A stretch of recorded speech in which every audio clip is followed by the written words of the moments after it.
అదిగో వచ్చేసారు. అయ్యగారు ఒక ఫోటో,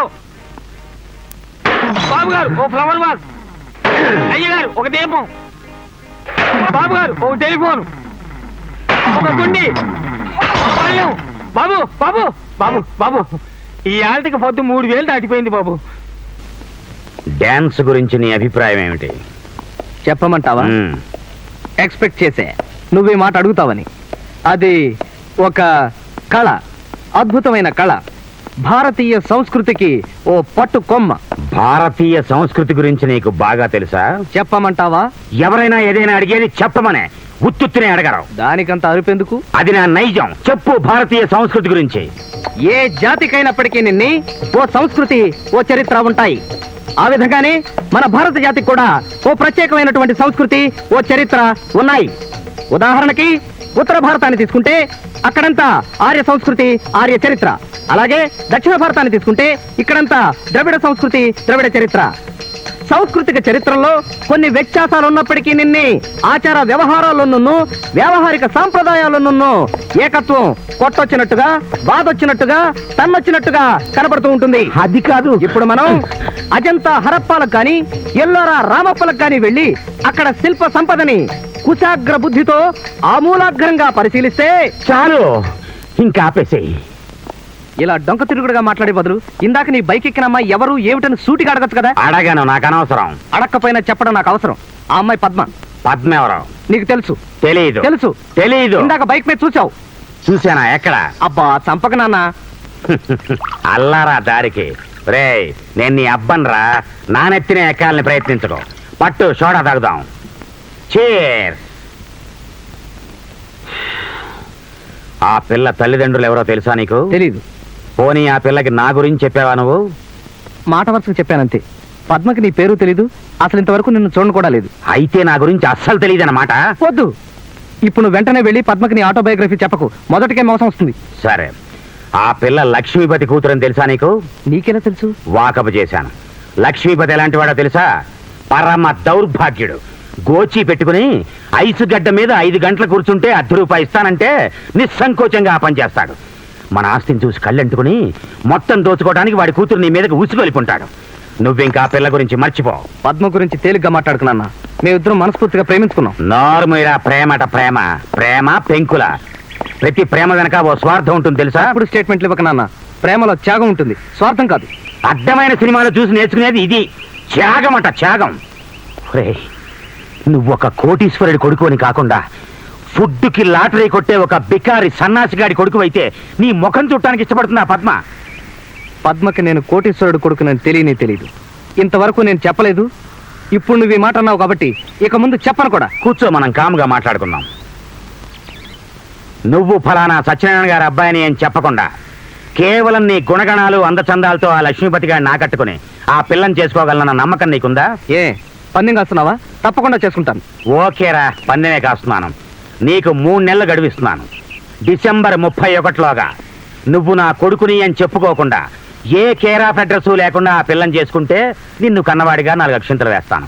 లేదు, జనవరి 1న డాన్సర్ గాళ్ళనిచ్చి నేను నీ పెళ్లి చేస్తాను. అలాగే నాన్న, నువ్వు ఆ మాట మీదే ఉండు. ఆ తారీఖు లోపుగా ఎట్టి పరిస్థితుల్లోనూ నువ్వు కూడా నేను నీ కొడుకు అన్న సంగతి ఎవరికి చెప్పకూడదు. ఓకేరా, డన్. మా ప్రేమ డబ్బుతో ముడిపడింది కాదని, మనసులతో పెనవేసుకున్నదని నిరూపిస్తాను నాన్న. నీ పేరు చెప్పుకోకుండా డిసెంబర్ 31 లోపల ఆ లక్ష్మీపతిని ఒప్పించి పద్మని పెళ్లి చేసుకుంటాను. ఛాలెంజ్. ఛాలెంజ్ బాగుందిరా. తండ్రి కొడుకుల సవాల్. సవాల్. ఆ ఇనుప ముక్క ఏమిటండి? వీధిలో దొరికింది, దేనికైనా పనికొస్తుందని. దిక్కుమాల ఇనుప ముక్కలు ఇంట్లో తీసుకురాకండి. శని. ఆ శనిగాడు నా జోలికి మాత్రం రాడే. చెప్తాం. శనిగాడి జోలికి శనిగాడే వెళ్ళలేడు కదండి అయ్యా. ఆ ఘోరించాలే తెలివితేటలకి. రే గోవిందం, అయ్యా వానాకాలం వర్షాలు కురవట్లేదేమిట్రా? మరే వర్షాలు కురవటం లేదండి అయ్యా. వర్షాలు కురవనందుకు గాను నీ జీతంలో ₹10 విరగ్గోసేస్తున్నాను రా. వాన పడకపోతే అది నా తప్పురా. వానపాం విధవ, తొండం తీపిన గున్న ఏనుగు మొహలా మొహం చూడు. పోతావు రే, నాశనమైపోతావు. మహాశయ, మా నాన్న తను చేసిన అప్పుకు గాను నన్ను మీ దగ్గర పనిలో కుదిర్చి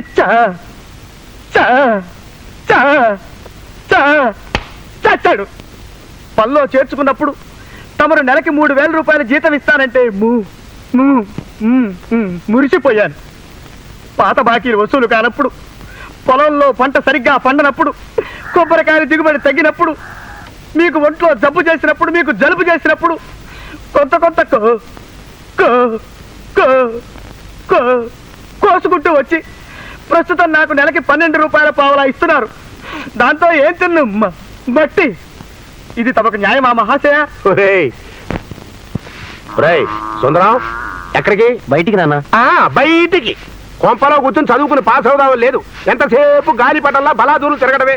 ఏదో ముక్కును బట్టి ఆ బియ్య పరీక్ష అయింది అనిపించకపోతే నీకెవడు 1,00,000 రూపాయలు కూడా కట్నం ఇవ్వడు. వినిపిస్తోందా?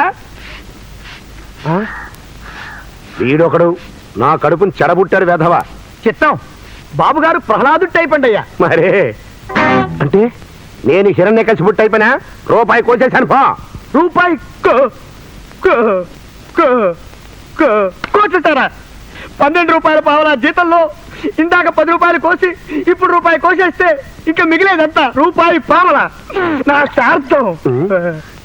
రేయ్, నన్ను కడుగుతున్నావు? క్షమించండి అయ్యా, నాకంటే తేడా తెలియటం లేదు.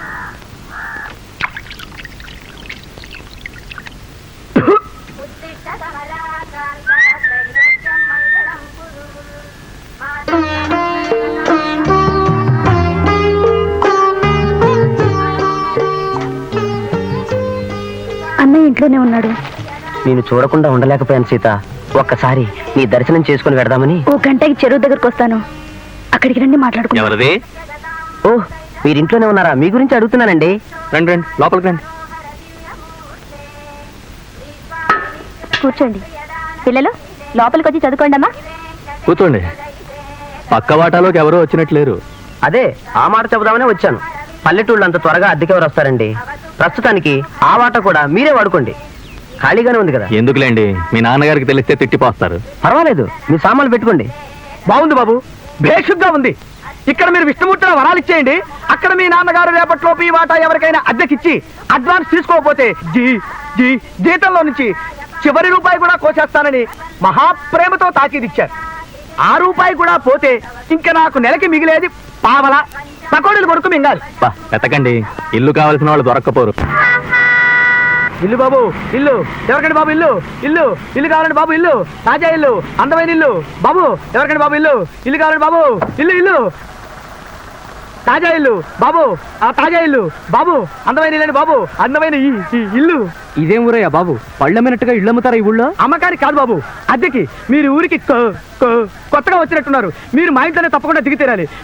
మీకు తప్పదు బాబు. తప్పదు బాబు.